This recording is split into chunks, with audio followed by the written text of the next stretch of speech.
Mientras presidía, mis hermanos, leímos el texto de Mateo 13, del 1 al 9. Tiene la famosa parábola del sembrador. Esta parábola es una parábola que la verdad nos dice mucho acerca de la palabra de Dios y del efecto que ésta tiene sobre aquellos que la oyen. La palabra de Dios es viva y es eficaz. Es más cortante que una espada de doble filo. No es de extrañar que, nosotros no grabamos estos videos para que lo vean otras personas ni para hacer videos por YouTube, sino precisamente para que ustedes, mis hermanos, puedan leer, puedan estudiarlos y escucharlos cuando tengan la ocasión, o cuando estén estudiando estos textos en sus devocionales personales, y esto les permita profundizar acerca de eso. Pero algo en lo cual el Señor he visto que ha respaldado a la iglesia es que el video que más se ha visto que hay en YouTube es el video en el cual se explica la parábola del sembrador. Eso nos demuestra a nosotros el interés que las personas tienen acerca de lo importante que es la palabra de Dios. ¿Por qué la palabra de Dios es viva y es eficaz? ¿Por qué es más cortante que una espada de doble filo? Porque la palabra de Dios tiene poder. ¿Y por qué tiene poder? Porque la predicación de la palabra de Dios exige de aquel que la oye una respuesta. Es exigente. Cuando tú predicas el evangelio a alguien, esa persona ni le va ni le viene lo que le has dicho, es porque has dicho tu palabra y no el evangelio. La palabra de Dios es viva y es eficaz y exige que aquel que la escuche dé una respuesta. Dé una respuesta. Eso era lo que pasaba cuando Juan el Bautista predicaba. Exigía de las multitudes una respuesta que los llevaba a bautizarse ante él en señal de arrepentimiento, porque reconocían sus pecados. Y por supuesto, cuando el Señor Jesús hablaba, su palabra exigía una respuesta de aquellos que le escuchaban. Algo que es paralelo a la parábola del sembrador es que la predicación de la palabra de Dios siempre produce resultados en aquel que la escucha. Algunos la rechazan con total aversión y la odian. En el contexto del Evangelio de Juan, estos algunos son los fariseos y los maestros de la ley, los cuales constantemente se han estado oponiendo al Señor Jesús y a su enseñanza, despreciando lo que Él enseña. Su rechazo es tanto que en Mateo capítulo 12, verso 24 se nos dice que cuando ellos ven que no tienen forma de explicar las señales y milagros que el Señor hace, lo que hacen es que dicen que Él hace esas señales y milagros por el poder del diablo. Dice Mateo 12, 24, mas los fariseos al oírlo, el pueblo se preguntaba si Jesús era el Mesías. Decían, este no echa a los demonios sino por Beelzebú, príncipe de los demonios. Es decir, de manera deliberada, decidieron en su corazón que Jesús era un satanista y que andaba haciendo milagros satánicos, porque no había forma de explicar los milagros que hacía. Y si desde el punto de vista de ellos no era el Mesías, debía ser el diablo.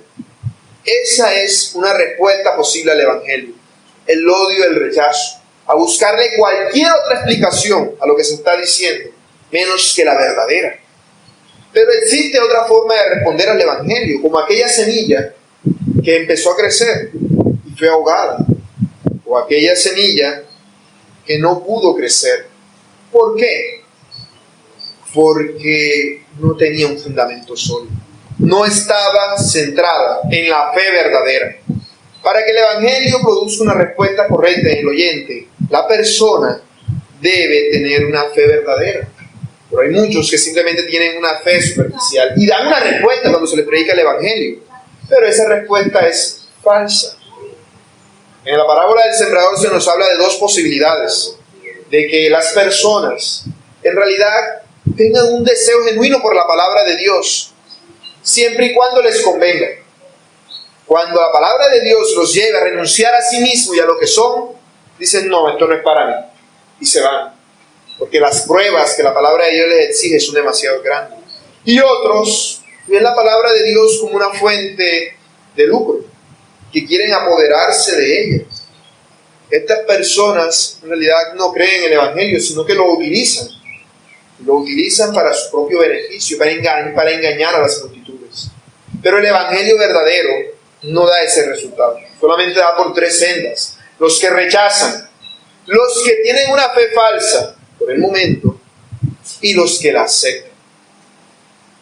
Y los que la aceptan, como aquella multitud en Jerusalén, en el capítulo 2, verso 23 de Juan, que vieron las señales que el Señor había hecho y creyeron en Él, pero no se nos dijo que Jesús no creyó en ellos, porque Él no se fiaba de nadie, porque Él sabía lo que había en sus corazones. Estas personas creen en Jesús y siguen a Jesús, pero no permanecen con Jesús.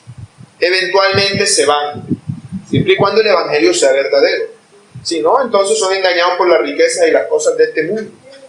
Estas personas no permanecen. Es lo que dice el autor del Evangelio en su primera carta, capítulo 2, verso 19, cuando dice: salieron de nosotros, pero no eran de nosotros, porque si hubiesen sido de nosotros, habrían permanecido con nosotros, pero salieron para que se manifestase que no todos son de nosotros.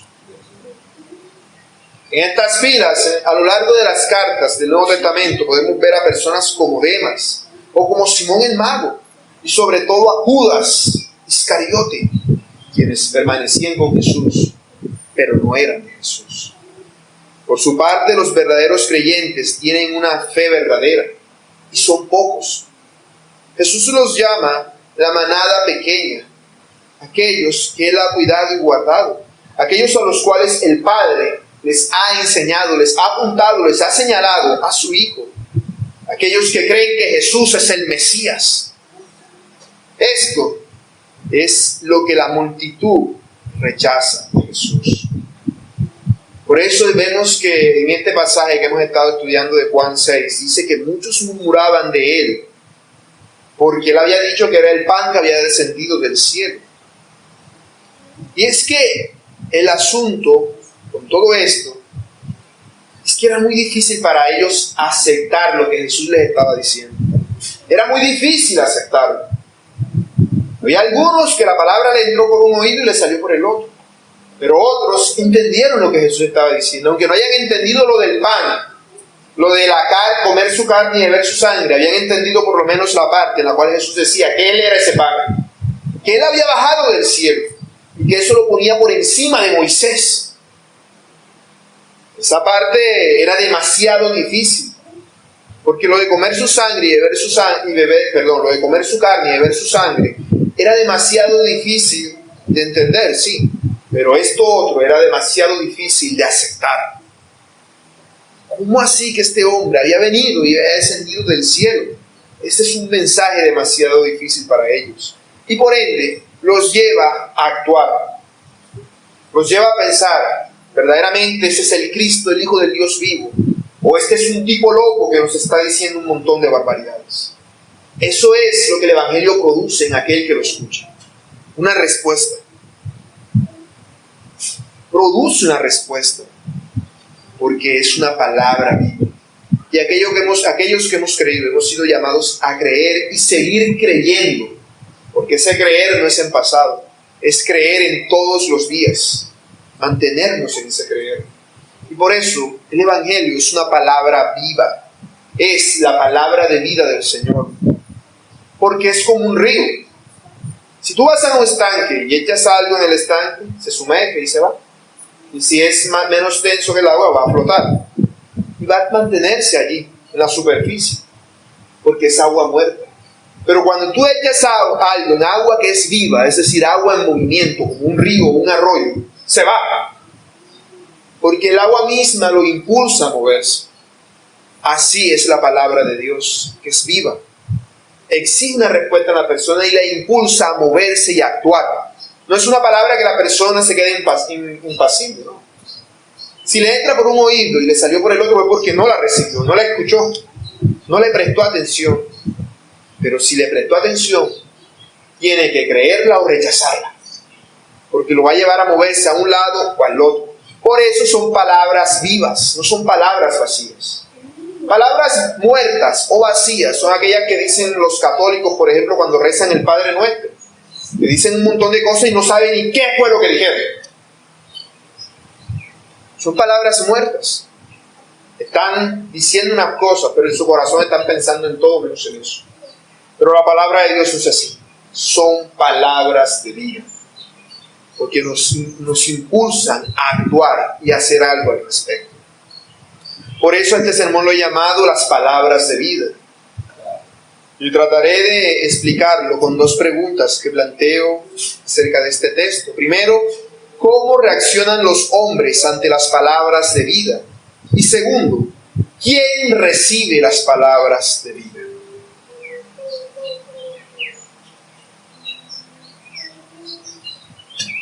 Veamos la primera pregunta. ¿Cómo reaccionan los hombres ante las palabras de vida? Leo los versos del 59 al 66 una vez más. Dice así: estas cosas dijo en la sinagoga, enseñando en Capernaum. Al oírlas, muchos de sus discípulos dijeron: dura es esta palabra, ¿quién la puede oír? Sabiendo Jesús en sí mismo que sus discípulos murmuraban de esto, les dijo: ¿esto os ofende? Pues qué si viereis al Hijo del Hombre subir a donde estaba primero. El Espíritu es el que da vida, la carne para nada aprovecha. Las palabras que yo os he hablado son espíritu y son vida, pero hay algunos de vosotros que no creen. Porque Jesús sabía desde el principio quiénes eran los que no creían y quién la había de entregar. Y dijo: por esto os he dicho que ninguno puede venir a mí si no le fuere dado del Padre. Desde entonces muchos de sus discípulos volvieron atrás y ya no andaban con él. Lo primero que quiero hacer en este pasaje es que notemos el contexto. Esto fue dicho en la sinagoga. Recordemos que todo el capítulo nos habla de un grupo de personas que comieron pan y pez multiplicados, que pagaron un precio para seguir a Jesús e hicieron un viajecito después que cruzaron el mar para seguir a Jesús, similar a lo que podríamos pensar que es de ovejas a corozal, pero a pie, a encontrar a Jesús en la sinagoga, en Capernaum. Allí escucharon a Jesús todo lo que estaba diciendo, porque tenían deseos de hacerlo su rey. Ellos hicieron todo ese viaje buscando a Jesús. Eso los convertía a ellos en seguidores de Jesús, pues habían seguido a Jesús. Habían pagado un precio y habían hecho sacrificios para poder seguir a Jesús. Eran seguidores de Jesús. Eran discípulos de Jesús y habían seguido a Jesús hasta la sinagoga para escuchar lo que él estaba enseñando allí. El hecho de que él estuviera enseñando en la sinagoga nos puede llevar a pensar que era día de reposo, y pudiera ser, pero es probable que no lo sea. Recordemos que en este mismo día hubo quien transportó a estas personas a través del mar. Y es que, bueno, las reuniones en la sinagoga no se hacían solamente el día de reposo, también se hacían los lunes y los jueves. También estos días había reuniones en la sinagoga. Y por el contexto me inclino a pensar que no era día de reposo en esta ocasión. Sin embargo, el autor de este evangelio nos ha hablado de tres grupos de personas que han estado siguiendo a Jesús: los judíos, los discípulos y los 12. Y no debemos pensar en estos grupos como grupos separados, como aquí está el grupo este y el grupo este, sino como círculos concéntricos, es decir, uno adentro de otro. Los discípulos 12 eran un subgrupo del grupo de los discípulos, y había un grupo mayor que eran los judíos. Aunque los judíos cabe destacar a los que son los líderes religiosos de entre los israelitas. Entonces, cuando el autor habla de los discípulos, ¿a quién se refiere exactamente? A los aprendices de Cristo. El ser un discípulo no se refiere a los 12. Los 12 eran un subgrupo de los discípulos. Los discípulos eran aquellos que seguían a Jesús. En el contexto de ellos, un discípulo era alguien que se iba a vivir con un maestro. Ellos vivían con él, lo acompañaban a donde iban y aprendían de él todo el tiempo. Y aquí se refiere a las multitudes que habían seguido a Jesús, no solamente los que habían comido peces y panes multiplicados, sino todas las personas en general que habían estado siguiendo a Jesús desde que empezó su ministerio hasta este punto. Por eso cuando hablamos de seguidores, se refiere a los seguidores regulares. El Señor en este momento se encontraba en Capernaum. Capernaum era, como dicen algunos predicadores, la sede de operaciones de Jesús. Ahí era donde él vivía, por así decirlo. Tenía su casa, o por lo menos era donde vivía Pedro, y entonces él vivía en la casa de Pedro. Porque la Biblia no nos estipula si era casa de él o era casa de Pedro. Y uno más a pensar que era la casa de Pedro, en la cual él se estaba quedando. Era el lugar al cual siempre regresaba, a Capernaum. Así que era el lugar en el cual seguramente el Señor tenía más discípulos, muchos más seguidores. Y esto es normal. Todos los maestros siempre tenían discípulos. Los fariseos tenían discípulos. Juan el Bautista tenía discípulos. Pablo tenía discípulos. Aún Moisés tenía discípulos. Así que habían discípulos siempre entre ellos. Pero aquí nos habla de estas personas que habían acompañado a Jesús básicamente desde el comienzo de su ministerio. Y que ahora muchos estaba reforzado por aquellos que habían comido panes y peces multiplicados. ¿Por qué estas personas seguían a Jesús? Por los milagros que él hacía. Claro, Jesús les había dado comida. Jesús los había sanado de sus enfermedades. Y Jesús había vuelto para ellos una esperanza de la liberación romana. Por lo tanto, ellos querían creer que Jesús era el Mesías, que ellos esperaban. Pero no lo aceptaban como el Mesías que era. Por eso habían seguido a Jesús todo este tiempo y no habían visto la opción de abandonarlo, aunque no entendieran lo que él estaba diciendo. Pero estas últimas afirmaciones de Jesús eran chocantes para todos. Hasta este punto él nunca había dicho algo tan complejo y tan difícil. Él habló de que era el pan de vida. Y básicamente les insistió en que la vida eterna se encuentra solamente en un compromiso genuino y real con él. Eso era chocante porque para ellos la vida eterna era el resultado de cumplir todas las normas y regulaciones que los fariseos enseñaban. Y aquí Jesús les decía que la vida eterna dependía de cómo ellos se encontraban comprometidos con Cristo. Por eso vemos que estos discípulos le dicen al Señor: dura es esta palabra, ¿quién la puede oír? La dicen entre ellos, el Señor lo sabe. Ellos sabían que el Señor, seguir a Jesús, era más que simplemente verlo a Él como una fuente de provisión. Era experimentar su vida en la vida de ellos. Era experimentar su carne en la carne de ellos. Era experimentar su sangre en la sangre de ellos. Esto era algo desagradable, pero era duro y difícil de aceptar, porque ponía a Jesús no meramente como un líder, sino como alguien a quien tenían que rendirle cuentas. Lo que Jesús había dicho es: yo bajé del cielo. Yo bajé del cielo a la tierra. Y eso es algo que es por completo ofensivo para ellos, porque está diciendo que Él es Dios. Al decir que Él es el pan que bajó del cielo y que es mayor que el maná que comieron los israelitas en el desierto, está diciendo que Él es Dios de una manera clara para todos. Aunque no hayan entendido lo de comer su sangre y de ver su sangre, esto era claro para ellos. Y eso les exigía una respuesta que, dependiendo de cómo ellos reaccionaran, iba a cambiar el rumbo de sus vidas. Seguir con Cristo o desistir de seguir a Cristo. Y el Señor entendía que para ellos lo que Él había dicho era una ofensa. Recordemos que el Señor no dijo esto por ellos directamente, sino que lo dijo por la gente que había venido de comer panes y peces. Por eso Él les estaba hablando del ejemplo del pan. Pero acá cambia el ejemplo, ya no habla de pan vivo, sino de palabra viva, porque está refiriéndose al grupo que les sigue y les dice: ¿esto os ofende? Es decir, ¿esto les molesta?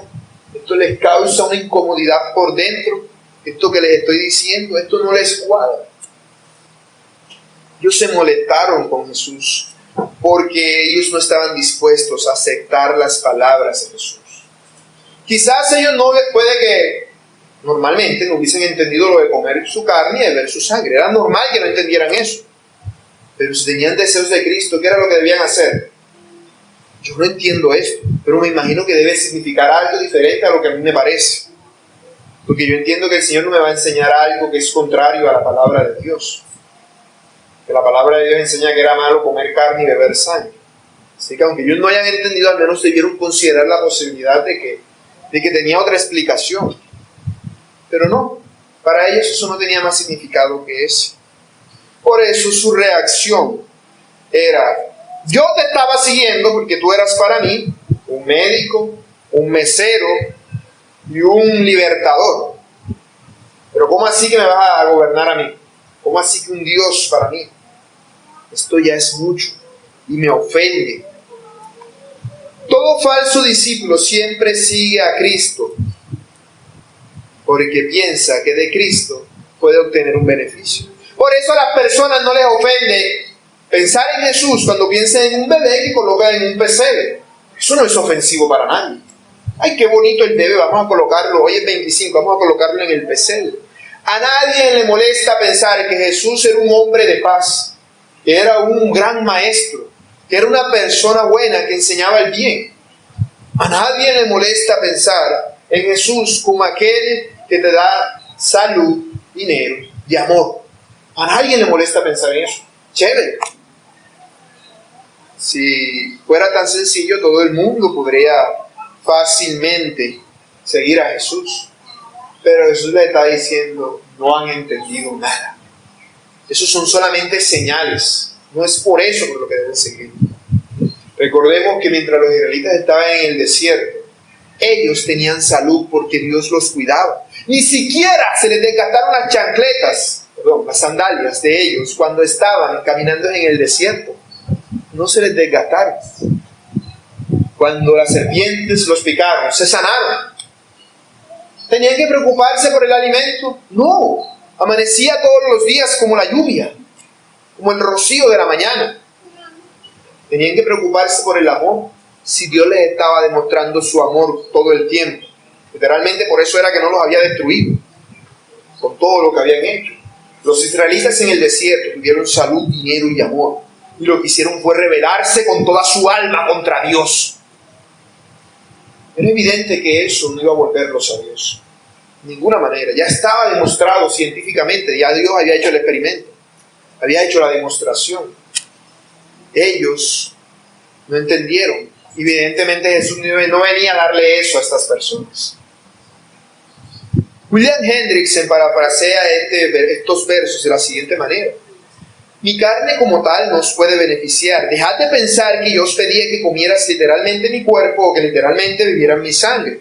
Lo que otorga y sostiene la vida eterna, es mi espíritu, mi persona, en el acto de dar mi cuerpo para que sea destruido y mi sangre para que sea derramada. Eso era lo que Jesús quería que sus discípulos entendieran, porque estaba hablándoles ahora a sus discípulos, no a la multitud. Por eso el Señor les dice: ¿les parece que eso es ofensivo? Bueno, les voy a decir algo todavía más ofensivo, para que se ofendan más. ¿Qué tal si vieres al Hijo del Hombre subir a donde estaba primero? Porque se habían ofendido porque bajó del cielo. Ahora, ¿qué tal si ven y los ven subir otra vez al cielo? Jesús nunca le rebaja el estándar a las personas. Ay, los ofendí, pobrecitos. Voy a decirles esto con palabras más bonitas para que no se ofendan, pobres. No.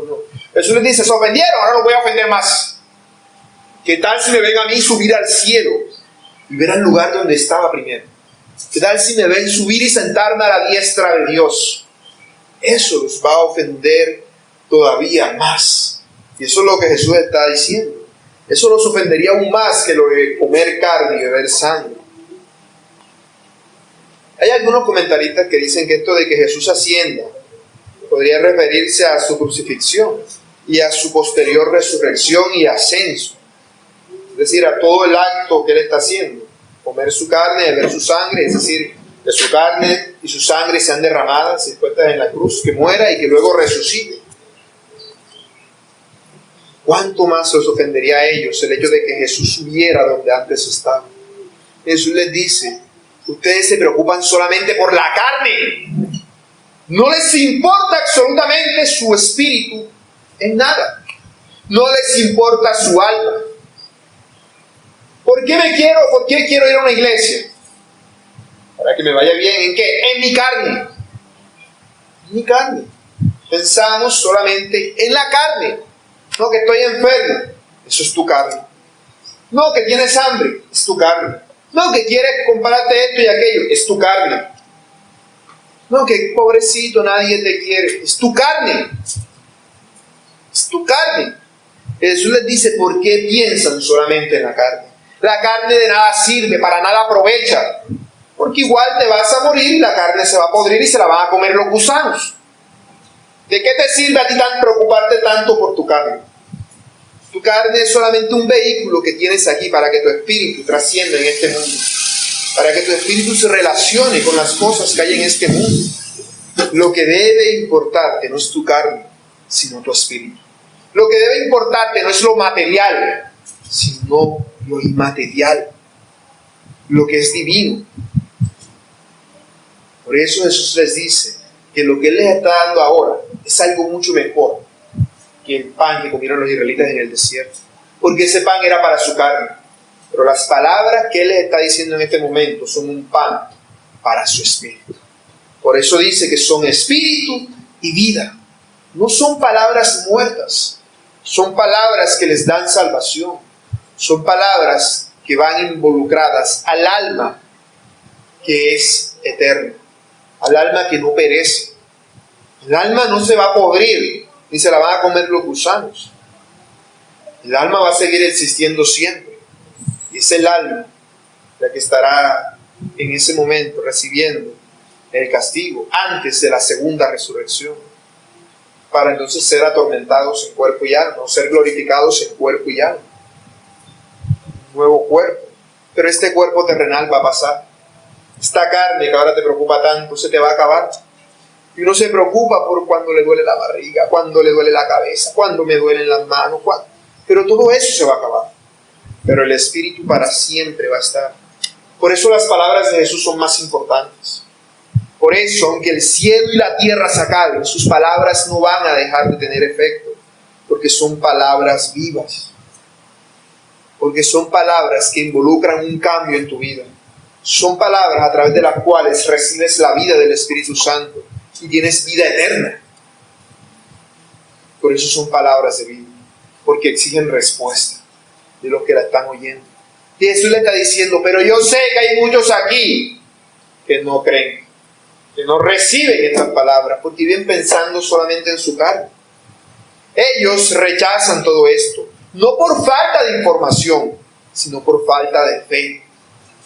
El Señor está haciendo a sus discípulos responsables de rechazarlo a Él. Porque es que no es que les falte información, ya yo les he dicho una cantidad de cosas. El problema no es que no se les haya dicho, el problema es que no quieren creer. Y esa incredulidad no tenía excusa, no tenía excusa.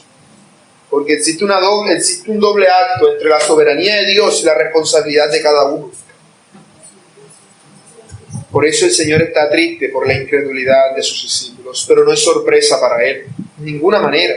Él sabía exactamente quiénes eran los discípulos que creían y quiénes eran los que tenían dudas y quiénes eran los que sí creían. Él sabía quién era el que lo iba a entregar. Él sabía todo eso. El Señor demuestra que Él lo sabe todo. Y nadie puede acercarse a Cristo si el Padre mismo no lo lleva a Él.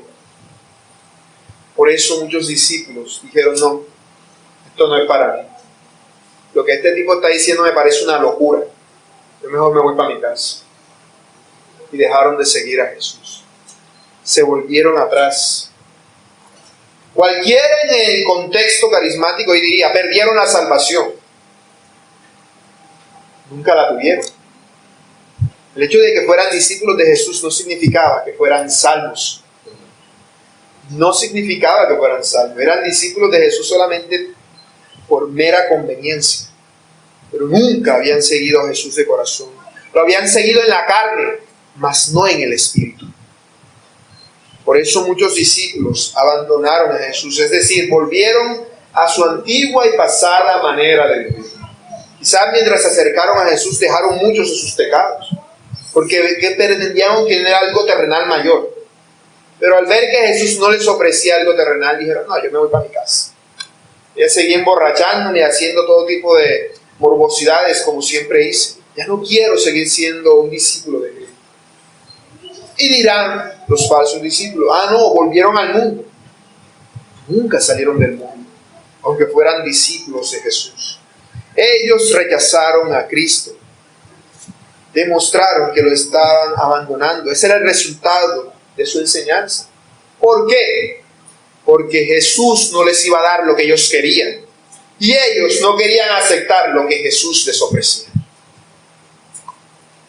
Simplemente no les quedó de otra más que abandonar a Jesús e irse.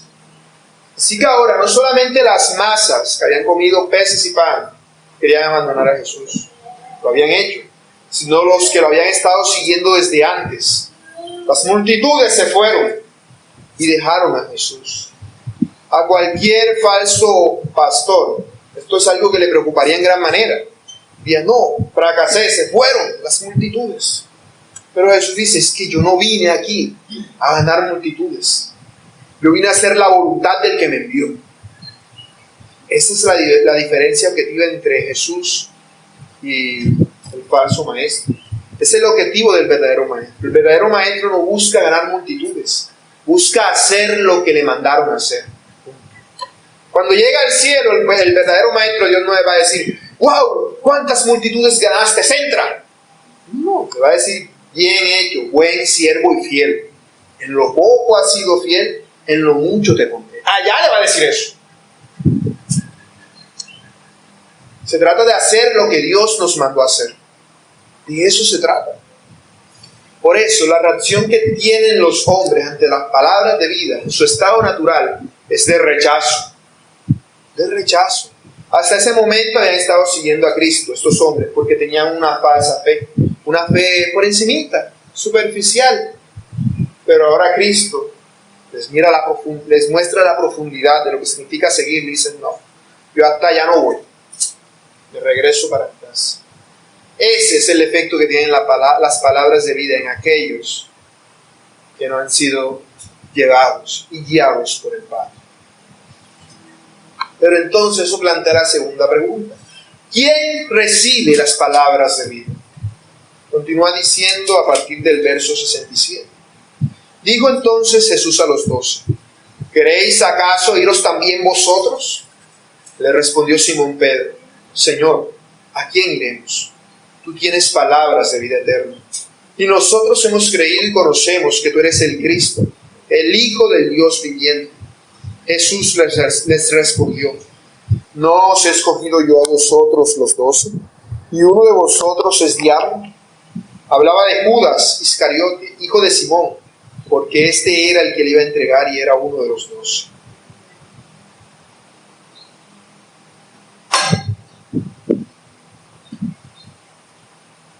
Ante un suceso así, lo que cualquiera persona sentiría sería desesperanza.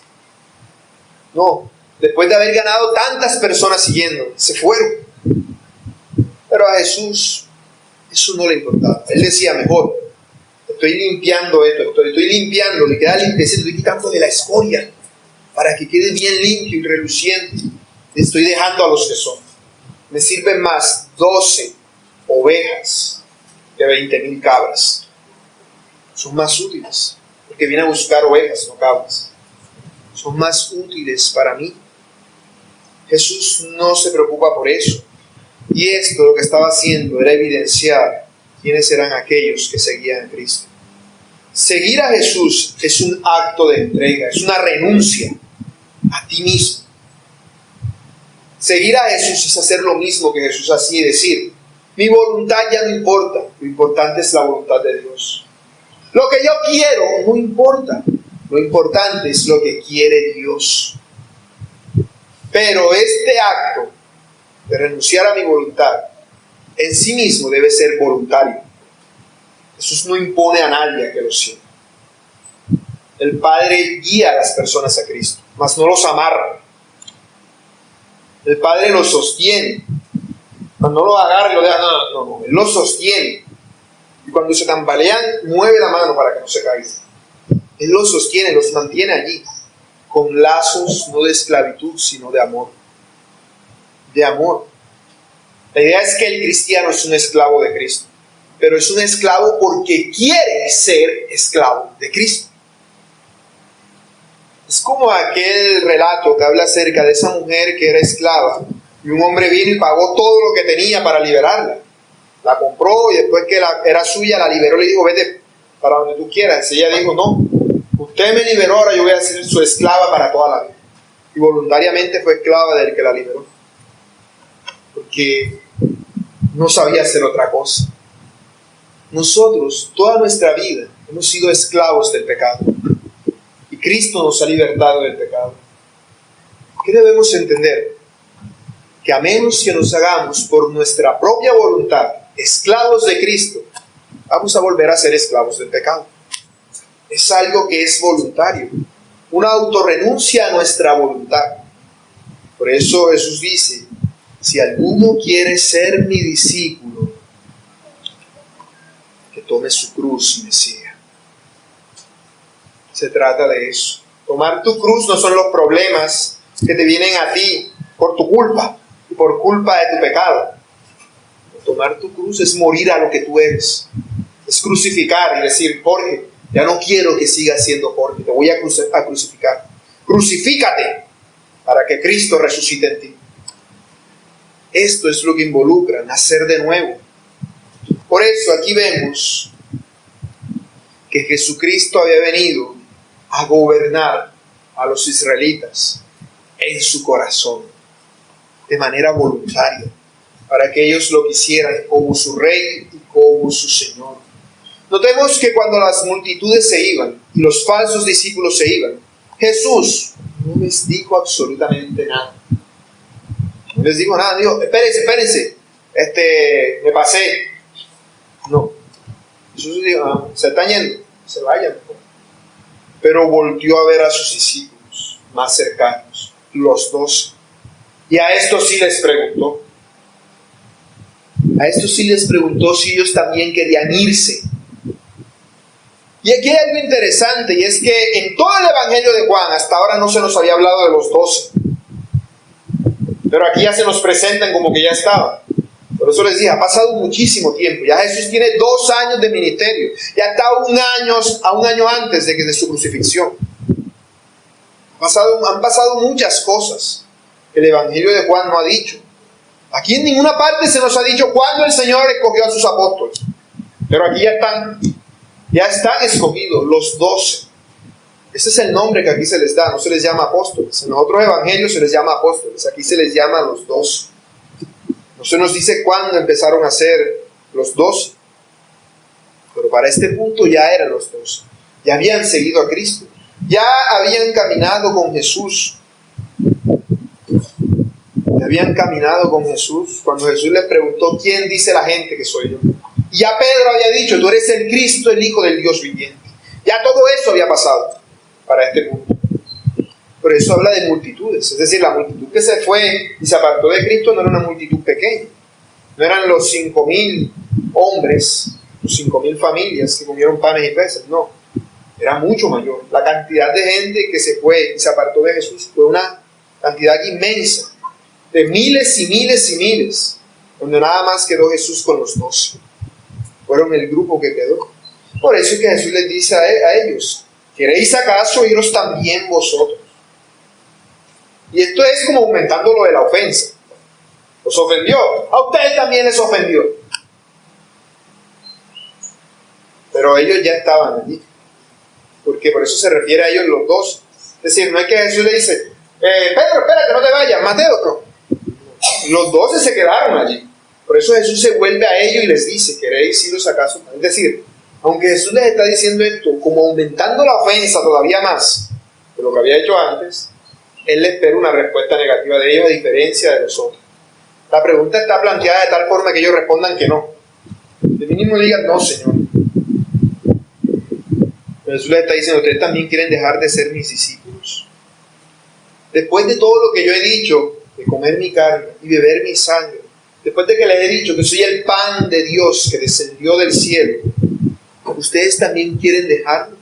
Y es cuando Pedro responde, como portavoz de todos los otros 12, de todos los otros discípulos, del grupo de los 12. era el vocero, el que siempre hablaba. Y respondió con una pregunta: ¿a quién iremos? No digo no. Digo, ¿a quién iremos? Si yo dijera que no, ¿para dónde voy a coger? Pedro entendía algo. Quizás no haya entendido nada de lo que Jesús dijo hasta ese punto. Pero entendía algo fundamental. Y es que el ser humano ha sido diseñado de manera tal que siempre debe acudir a alguien. Debe acudir a Dios. Fue creado con la imagen de Dios. Y Pedro entendía que no había otra parte. Con que él dijera, no, ya yo no quiero ser tu discípulo. ¿Para dónde voy a coger? ¿A dónde me voy a ir? ¿Qué voy a hacer? ¿Qué será de mí? No tenía de otra. Por eso es que Pedro responde como responde. Solamente tú tienes palabras de vida eterna. No hay otro. No hay otro lugar, no hay otro nombre, no hay otro hombre. Esa es la diferencia fundamental entre los falsos discípulos y los verdaderos discípulos. Los verdaderos discípulos habían sido guiados por el Padre y creían por causa del Padre. Ellos creían y permanecían en el grupo porque ellos tenían fe en Cristo. Ellos habían entendido que Él era el Mesías. Ellos no entendían lo que Jesús les estaba diciendo, pero entendían quién era Él. Entendían quién era Jesús. Ellos conocían a Jesús. Por eso tenían tan grande aceptación acerca de su persona. En ellos no se cumplía lo que decía Jeremías de los israelitas. El profeta Jeremías había dicho de los israelitas: me han dejado a mí fuente de agua viva y cavaron para sí cisternas rotas que no retienen agua. Me dejaron a mí, que soy la fuente de la vida, por buscar una vida que se les va a acabar. No retienen la vida. Eso era lo que siempre había hecho la nación de Israel. Eso es lo que siempre pasaba. Se vuelven a Dios, se apartan de Dios. Se vuelven a Dios, se apartan de Dios. No eran diferentes. Estaban demostrando que eran iguales a los israelitas, como siempre habían sido los israelitas. Como en el periodo de los jueces, en el periodo de que estaban en el desierto, en el periodo de los reyes. Siempre habían sido así. Pero los verdaderos seguidores de Cristo, ellos entendían quién era Jesús. No hay otro al cual podamos ir. No hay otra persona que satisfaga el deseo de nuestro corazón. Ellos, dice Pedro, nosotros hemos creído. Cuando dice creído, se refiere a que nosotros una vez creímos y aún ahora seguimos creyendo que tú eres el Cristo. Seguimos creyendo que tú eres el Santo de Dios. Esto no se refiere a un mero conocimiento intelectual, sino a una fe. Se refiere a: yo no entiendo nada de lo que tú me dijiste, pero yo sé quién eres tú. Yo no entiendo por qué tú estás haciendo todo esto. ¿Por qué estás echando a las multitudes de ti? Eso no tiene lógica ni sentido para mí. Pero yo sé que tú eres el Cristo, el Hijo de Dios. Yo sé en quién he creído. Por eso me mantengo. Eso es lo que Pedro está diciendo. Porque ellos tienen un conocimiento acerca de la persona de Cristo. Y entienden que Él es aquel que tiene el poder de darles vida y vida eterna. Que Él es el Hijo de Dios que ha bajado del cielo. Pedro sabe que las palabras de Cristo no son palabras vacías ni palabras motivadoras para que la gente venga y diga: ay, Cristo, yo te voy a seguir, aquí está mi ofrenda, y se la echan en los pies. No. Eran palabras que eran para algo mucho mayor, y eso era lo que ellos buscaban. Por eso ellos confiesan que Jesús es el Cristo, que Él es el Mesías. Por eso es una confesión espléndida. Notamos al vocero de los 12, hablando en lugar de los 12, diciendo: ¿quién es su maestro? Esa es la respuesta correcta ante las palabras de vida. Las palabras de vida exigen una respuesta de rechazo o de reconocimiento de quién es Jesús. Aunque una persona no entiende el Evangelio, debe entender quién es el que está detrás del Evangelio. Porque el Evangelio es Cristo mismo. Y notemos lo que Cristo les dice. ¿No os he escogido yo a vosotros los 12 y uno de vosotros es diablo? Eso es algo que para Pedro, que acabo de decir que Jesús es el Cristo, debe ser algo horrible. O sea, hay uno entre ustedes que es un diablo. Debe ser algo horrible. Jesús les está diciendo, yo sé, los 12 han creído, pero solamente 11 han creído. Uno de ustedes es un diablo. Y ellos no sabían quién era, no tenían ni idea de quién era.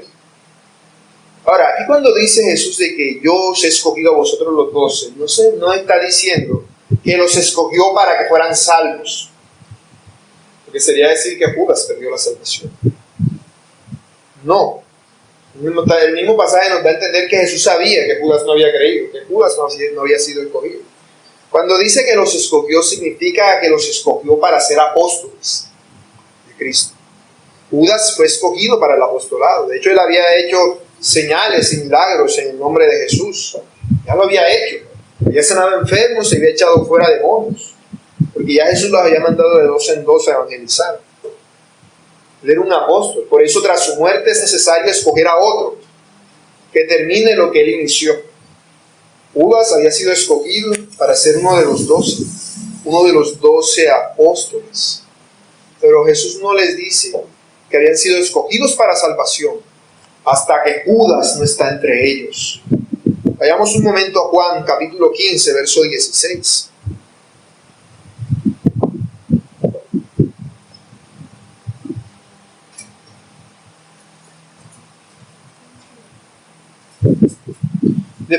En la última cena, después de que el Señor despide a Judas, Judas va a traicionar a Jesús, guiado por el diablo, Jesús se queda solo con los otros 11 discípulos y les dice, no me elegisteis vosotros a mí, sino que yo os elegí a vosotros y os he puesto para que vayáis y llevéis fruto y vuestro fruto permanezca. Eso involucra salvación, para que todo lo que pidierais al Padre en mi nombre, Él os lo dé. Eso no se los dice a los 12, se los dice a los 12 menos uno, menos Judas. Judas ya no estaba allí cuando el Señor habla de esto.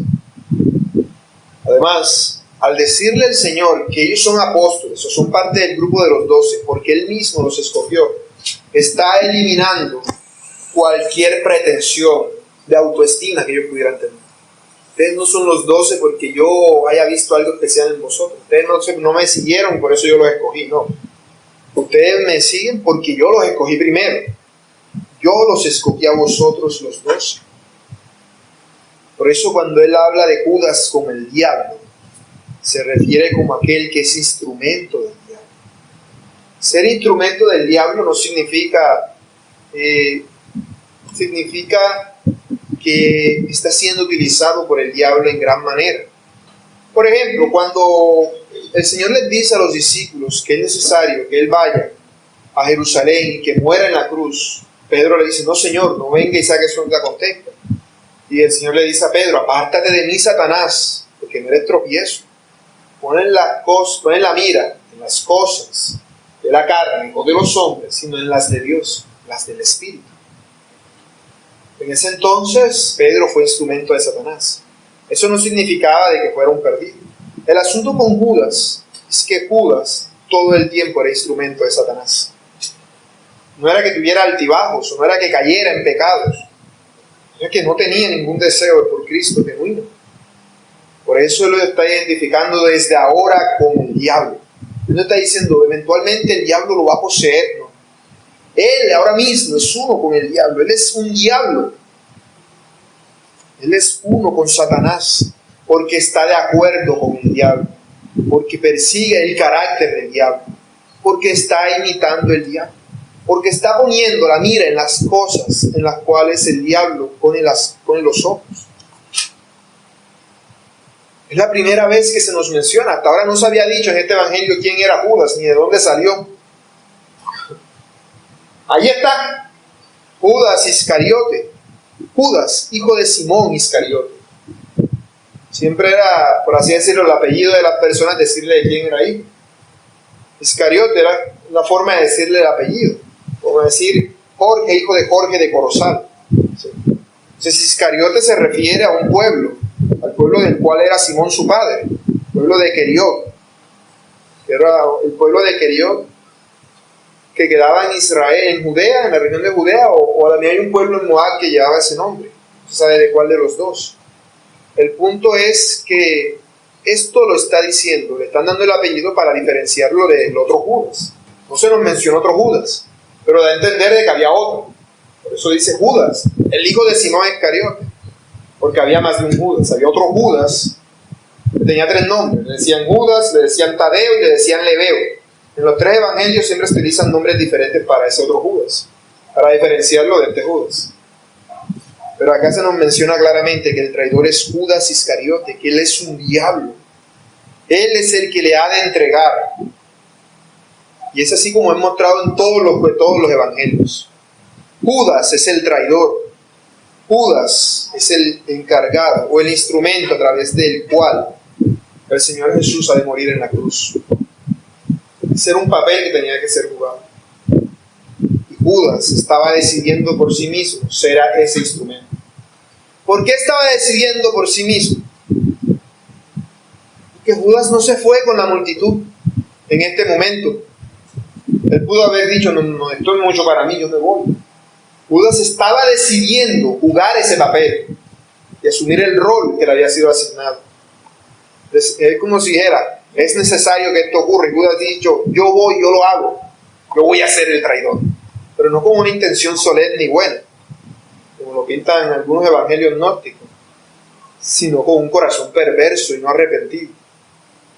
Por eso Jesús dice que eso es algo terrible. Él dice en Mateo 26:24, a la verdad que el Hijo del Hombre va, según está escrito de él, mas hay de aquel hombre por quien el Hijo del Hombre es entregado. Bueno le fuera a ese hombre no haber nacido. Y esto es lo interesante. ¿Por qué Judas no se marchó? Si él se hubiese marchado, hubiese tenido pecado, pero no el pecado que llegó a tener. Tanto así que el nombre Judas es un nombre que nadie quiere ponerle a sus hijos. Pero antes de eso era el nombre que todo el mundo quería ponerle. Judas era un nombre súper famoso en la región de Judea, de la tribu de Judá. Han existido ya 2 libertadores en aquella región que tenían el nombre de Judas. Judas era un nombre de tipo Simón Bolívar. Era un nombre mesiánico. Es decir, probablemente el Mesías cuando viniera se iba a llamar Judas. Y Judas era el nombre del traidor. Entonces, ¿por qué seguir a Jesús? Judas debía tener la mentalidad, la mirada puesta en las cosas de la carne. Él miraba a Jesús como esa fuente de sanidad, de provisión, de dinero y de amor, de felicidad, que el que los liberaría de los romanos. Pero ¿por qué si él pensaba igual que la multitud? No se fue con la multitud, porque él estaba con el grupo de los 12 y le había sido confiado un mayor conocimiento de Cristo. Por poner un ejemplo en este mismo capítulo, Judas estuvo allí cuando el Señor caminó sobre el agua. Es decir, le había sido reafirmado quién era él. Judas sabía que el Señor no era cualquier hombre. Él sabía que era Dios. Él lo sabía. Por eso pensaba, no, cuando Él venga y establezca su reino en algún puesto de importancia me tiene que poner.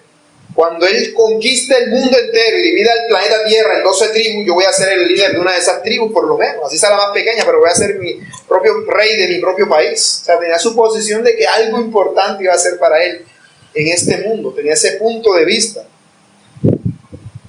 Eso lo sabemos porque a lo largo de este evangelio se nos va diciendo cosas de Judas como que era ladrón. Es decir, no se había arrepentido. Seguía en sus pecados, seguía en su vida delictiva. Pero él sabía quién era Jesús. Y por eso las consecuencias de su pecado son mayores. Porque él tenía un conocimiento mayor acerca del Señor. Y Jesús sabía de la traición de Judas. Todavía faltaba un año para que Judas traicionara a Jesús. Ya el Señor está diciéndole a sus discípulos, uno de ustedes es un diablo. Uno de ustedes me va a traicionar.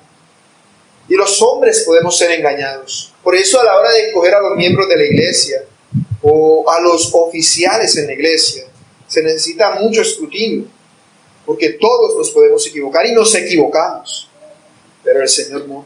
Él conoce el corazón de las personas. Pero algo que llama la atención es el trato del Señor a Judas. Él nunca le dice en la cara, en este punto, que Él es el traidor, sino que lo insta todo el tiempo, como si estuviera diciéndole: Judas, arrepiéntete. Todo el tiempo notamos esa actitud en Cristo, de que le enseña su amor, le muestra su milagro, no con la intención de que se pierda, sino de que se arrepienta, de que desista, si fuere posible, de lo que Él ha decidido hacer. El Señor nunca desea el mal de Judas.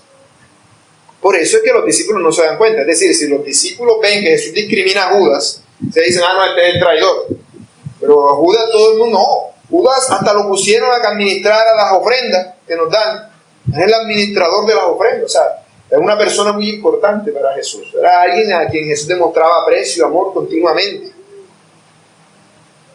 Por eso el Señor, cuando Judas lo traiciona, le dice: amigo, con un beso me traiciona. Amigo, o sea, el Señor lo consideraba su amigo. El Señor nunca se mostró indiferente o cruel hacia Judas. Por el contrario, hasta el último momento le mostró su amor.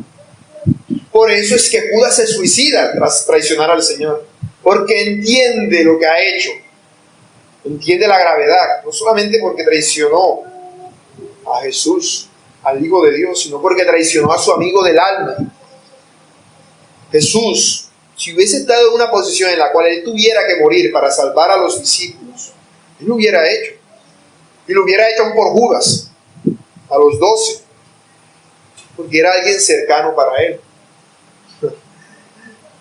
Él nunca mostró ningún tipo de indiferencia hacia Judas, sino que siempre le mostró su amor, le mostró su compromiso y lo instó a la verdad.